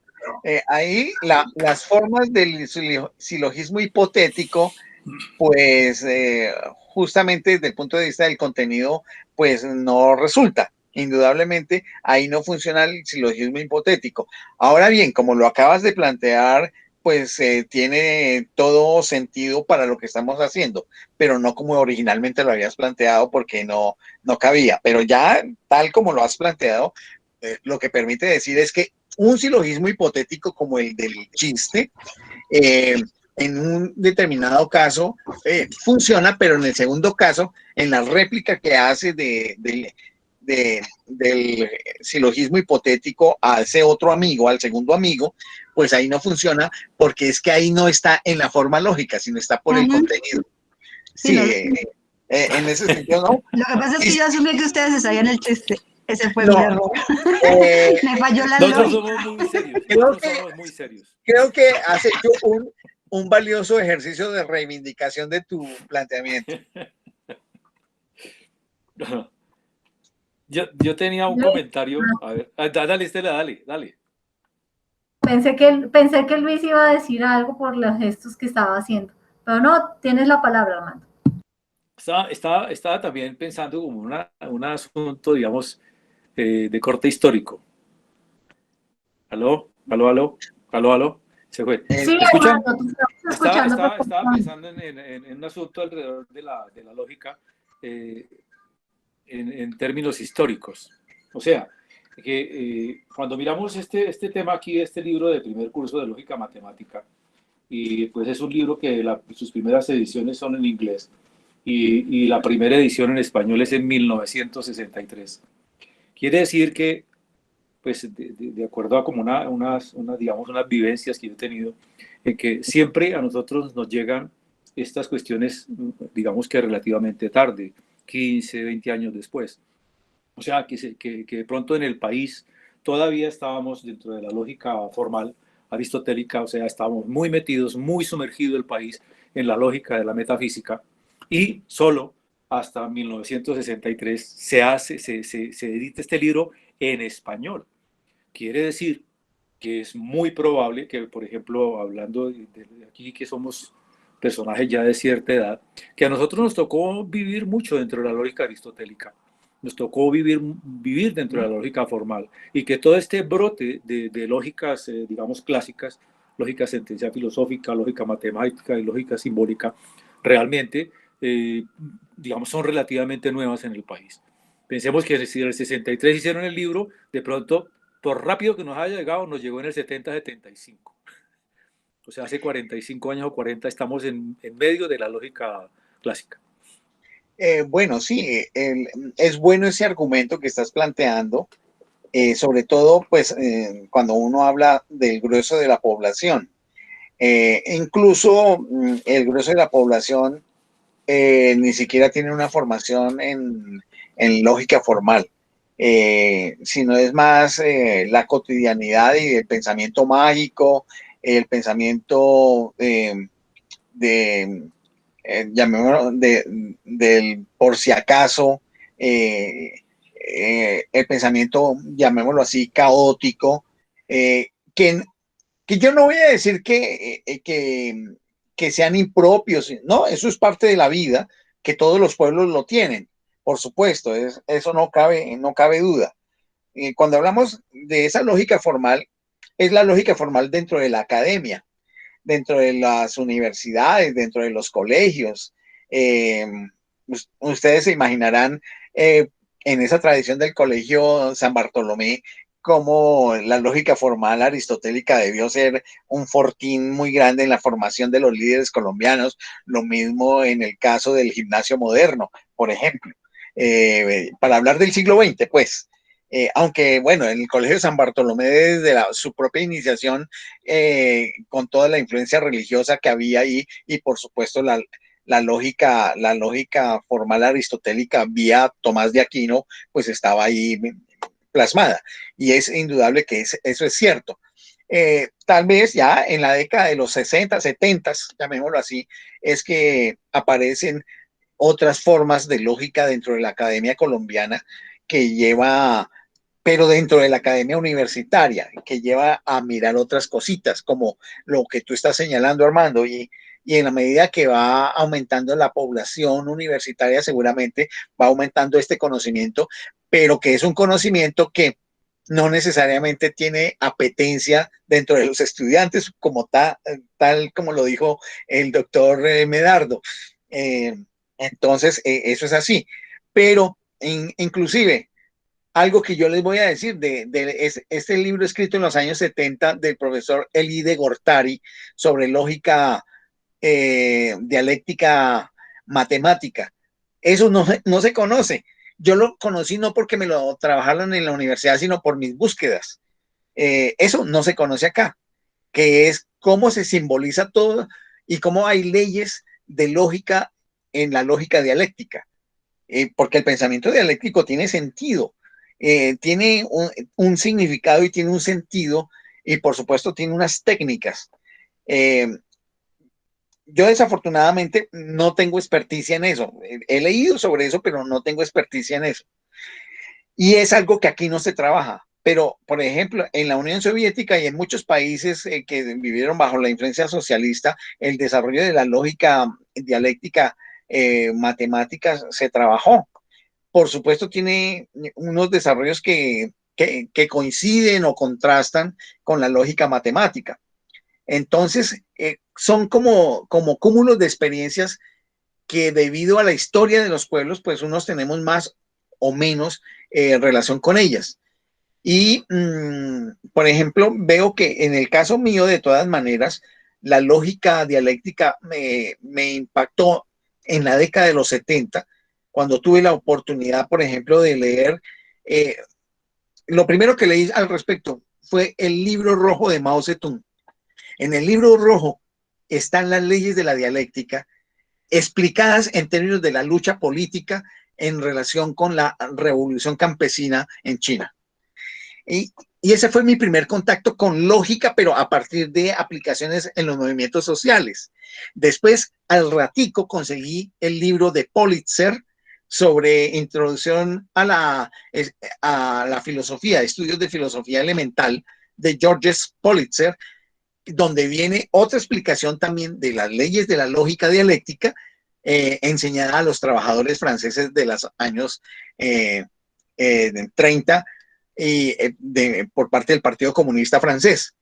Esos conocimientos me permitieron poder leer mejor a Martha Harnecker en ese momento, en una obrita que me impactó mucho en su momento, que eran los conceptos elementales del materialismo histórico.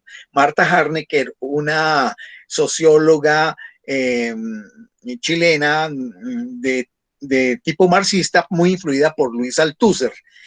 Esas fueron las influencias para mí, pero mire que ese pensamiento de allí me permitió ir concibiendo una visión sistémica de las cosas.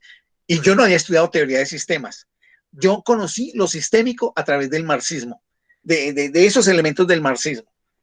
Entonces, de todas maneras, las lógicas en sí, aunque no sean las mismas, tienen ciertas relaciones con otras formas de pensamiento. Porque ¿cómo es que yo logro entender cosas de tipo sistémico a partir de las leyes de la dialéctica materialista?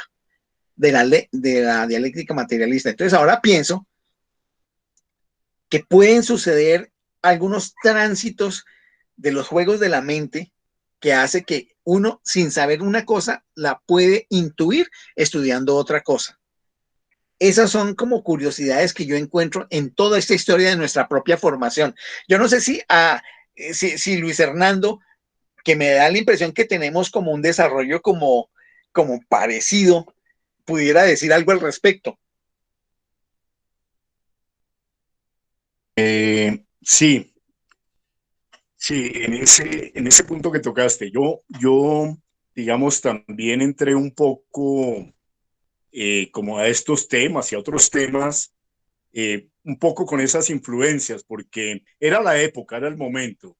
Digamos que ahora, mirando en perspectiva hacia atrás, era un poco la ciencia y la filosofía y todo en función de la política. Digamos, para los marxistas era necesario que uno estuviera en la causa de la revolución, llamémoslo así. Es decir, el paradigma de la revolución socialista fue tan importante en centros educativos como la Universidad Nacional, para dar un ejemplo, pero no exclusivamente, que yo ahorita en perspectiva lo veo, en el momento no tenía esa claridad como lo voy a decir hoy. La ciencia y la filosofía se ponían al servicio del sueño revolucionario. Sí, correcto, sí. De tal manera que eso no es malo, sino que lo importante de este comentario es ubicar que es ubicar que la ciencia y la filosofía se subordinaban a un elemento político como lo único, muy totalizante.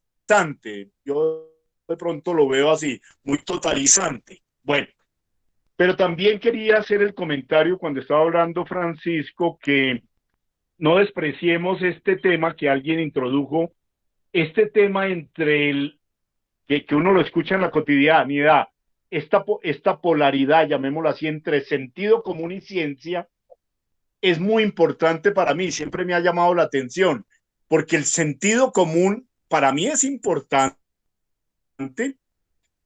e inclusive paradójicamente puede ser una entrada a la ciencia. Esto del sentido común me parece sabio, ¿cómo te digo? Sabio. ¿Sabio en qué sentido? Para poner un ejemplo extremo, la gente lo que veía en la Edad Media y antes y después es que el sol le da la vuelta a la Tierra, es lo que uno ve. El sol le da la vuelta a la Tierra. Lo que ve Uno le pregunta a una persona sencilla y te diría hoy, sí, el Sol le da la vuelta a la Tierra. Pero fíjense que eso paradójicamente fue la entrada a la ciencia. Esa duda sobre el sentido común es una forma de entrar a lo que llamamos ciencia. Dejo ahí el comentario. Sí, claro, no, totalmente cierto. El punto es que la ciencia lo que hace es sistematizar lo que inicialmente el sentido común concibe. Y, y en esa sistematización, el ejemplo que da Luis Hernando es clave. Uno en una experiencia inmediata lo que ve es que el Sol le da vueltas a la Tierra, ¿sí? Desde la perspectiva de estar en un punto del planeta. Y por eso fue que Ptolomeo hizo lo que hizo para poder explicar, por ejemplo, las circunvoluciones que hacían los planetas. E hizo esas mediciones ad hoc para que le salieran fijos los cálculos que él planteaba y como teoría explicativa tenía sentido. De hecho, si la examinamos hoy, volviendo a ubicarnos solamente en el estar aquí, en el ahora, en un punto, tiene sentido esa explicación. Lo que sucede es que ahora hemos encontrado otras formas mucho más amplias y complejas de poder dar explicación acerca del movimiento de los planetas y el movimiento de la Tierra justamente con relación al Sol, sabiendo también hoy que el Sol no está fijo, sino que el Sol también se mueve sobre sí mismo y se desplaza. Y que eso genera hay un movimiento súper complejo porque hay un desplazamiento también del brazo de la galaxia y la galaxia está girando en sí misma, pero además esta se está moviendo con respecto a otras, etcétera, etcétera. Pero eso lo vamos digamos, como descubriendo en la medida en que nos montamos sobre unos escalones de la escalera de la comprensión que al principio pueden ser muy simples, pero que nos ayuda a sistematizar el conocimiento del cual podemos tener acceso en un momento determinado, y en la medida en que vamos subiendo la escalera nos vamos montando sobre los otros y seguramente los del principio nos van a parecer muy ingenuos. Hoy algunos despreciarían por ingenuidad a Ptolomeo. Yo respeto a Ptolomeo con su explicación porque lo que hizo, eso es muy berraco para la época, lo que hizo.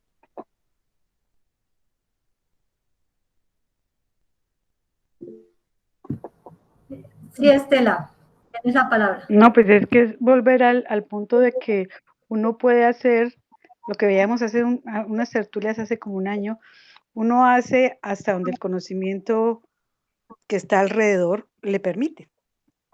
O sea, Ptolomeo no podía hacer absolutamente nada más porque el avance de la ciencia no había llegado al avance que sí tenemos ahorita. Y precisamente por eso es que no podemos juzgar con los ojos del presente los hechos del pasado. Sí, totalmente de acuerdo, sí. Así es. Por eso ahí sí la recomendación que hace Foucault cuando uno estudia culturas antiguas, y es que hay que hacerle una arqueología a ese saber. Y uno no puede mirar con los ojos del presente, como dices, Estela, lo que estaba sucediendo, sino que tiene que ubicarse en esa mentalidad de esa época.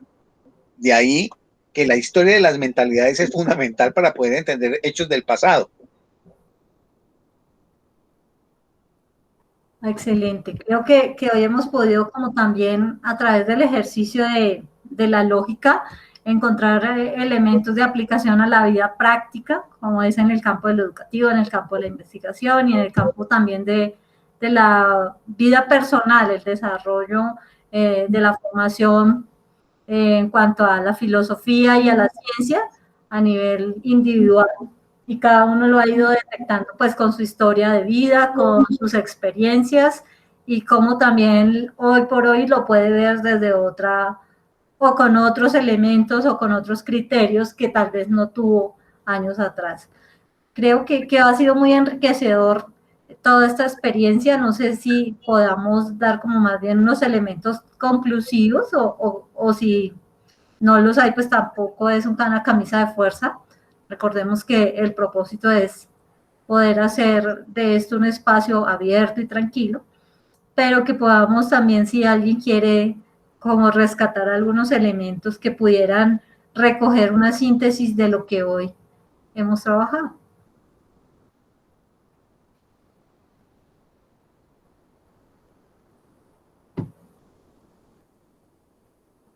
Bueno, creo que... No, Sí. no, yo quería hacer una pregunta. Quería hacer bueno, antes de finalizar, como una pregunta, porque en este camino de la charla de hoy, digamos, vimos el modo Ponens, el modo Tollens, ahí íbamos académicamente hablando. Las reglas, una de las reglas obligadas de la lógica será la contraposición, o eso es simplemente ya una conclusión. No, es decir, cómo en este acercamiento a la lógica, a esta lógica que estamos viendo, ¿hay más leyes de inferencia? ¿Faltaría más leyes? Sí, correcto. Voy a referirme a las siguientes. Estamos hablando de lógica matemática, no lo olvidemos. Lógica matemática. Dentro de la lógica matemática, las leyes que nos faltan son las siguientes. La ley del silogismo disyuntivo. Esa es una. La siguiente son las leyes conmutativas están muy relacionadas con principios matemáticos de la conmutación. Están las llamadas leyes de Morgan, que para el caso pues, van a ser una explicación muy simple acá. Están, y no, pues básicamente las leyes de Morgan, hasta ahí, hasta las leyes de Morgan. Y finalmente, dentro del documento se hace un resumen de las reglas de inferencia que hemos tenido en estas sesiones de estas semanas. En ellas pues, se hace, digamos, como una especie de análisis conclusivo y se presenta una tabla con las distintas reglas de inferencia. Que se recuerde que cuando hablamos de leyes de inferencia estamos hablando de inferencia deductiva, porque también uno puede trabajar algo que han querido llamar la lógica inductiva, donde también hay inferencias inductivas. Por supuesto, aquí no estamos trabajando unas formas lógicas como la abducción, que la abducción es una forma de inferencia que sirve para la formulación de hipótesis, pero que no está contemplada dentro de esta estructura de leyes lógico-matemáticas. Esta es una versión más bien pequeña, digamos, restringida a estos límites, pero hay muchas más cosas dentro de la lógica. Este es un muestrario muy pequeño y por supuesto mi invitación es que a partir del silogismo disyuntivo, que es el que sigue después del silogismo hipotético, hasta el final del documento, son creo que 8 páginas, sería lo que trabajamos para la próxima semana. Y ya les traeremos entonces algunas ideas de qué podemos trabajar posteriormente, excepto si hay algunas preguntas que ameriten hacer una tertulia más que tenga que ver con lógica, pero ahí lo miraremos. Porque hay otros temas de la filosofía de la ciencia que habría que examinar. Entonces, eso sería lo que yo respondería a la inquietud que hizo Luis Hernando. Yo quiero redondear un poco el tema que plantea Francisco. Este libro del que hablamos del señor Supes, de Introducción a la Lógica Matemática, y pues de todas formas, como se trata de hacerlo, de sintetizar un poco el asunto, el libro en sí trabaja 14 leyes, y nosotros estamos trabajándolas todas, excepto la ley de la doble negación, la regla de la simplificación, la regla de la adjunción y la ley de la simplificación disyuntiva. O sea, 1, 2, 3, 4. O sea, estamos estudiando 10 leyes del libro del señor Supes. Pero igual, sí. Como tenemos ya el material, ya se puede, como Francisco lo está mandando, ahí podemos mirar esas leyes. Es Sí. correcto. Muchas gracias por la aclaración, Armando. Y sé que va a ser de mucha utilidad el libro de SUPES para ustedes. Además, porque si quieren hacer ejercicios, ahí están los ejercicios. Entonces, seguramente les voy a enviar tanto el de SUPES, creo que son dos, perdón, de SUPES es uno, y de Copy tal vez les voy a enviar 2 libros de Irving Copy. Entonces, creo que eso será muy útil en su cultura general sobre lógica. Y para vincular la lógica con los temas que tratamos aquí, que son los propios de la filosofía de la ciencia, en la construcción de conocimiento científico, teorías científicas. Eso sería básicamente, Astrid. Y porfa, Francisco, si encuentras algo de lógica sentencial o filosófica, porfa. Sí, señor, con gusto. Gracias. Pero Si se puede. ¿me lo recibes en inglés? Pues lo prefiero en español, porque difícilmente me entiendo en inglés, en español. ¿Cómo me va a entender en inglés? Bueno, listo, buscaré. Es que Algo. creo que tengo en inglés, pero no en español, pero voy a buscar. Tranquilo, Bueno. yo busco. Súper. Hay que usar el traductor de Google. Bueno, pues miren lo enriquecedor que ha sido toda la jornada de hoy y sobre unos temas que hemos podido profundizar. Muy grato en la jornada de hoy. Antes de salir el doctor Trejo pues dejó una pregunta como de reflexión, como para que también tengamos en cuenta lo último que él dijo o quiso decirnos, y es cómo incentivar el estudio de la lógica en el desarrollo del espíritu científico. Muy válido para que lo vayamos pensando o lo sigamos pensando, y pues nos deja un agradecimiento por el encuentro de hoy. Entonces, pues muy grato. Sí. La respuesta está para mí muy clara. Utilizar el método ABP. Es aprendizaje basado en problemas. Entonces la clave es poder diseñar un problema donde se tenga que hacer un ejercicio de raciocinio lógico utilizando leyes de inferencia. Hacer la respuesta, resolverlo y después con los estudiantes hacer el descubrimiento de las leyes de inferencia que están subyacentes allí. Esa es la manera como yo creo que puede servir para incentivar ese estudio. Muy bien. Bueno, entonces voy a detener la grabación, y al igual que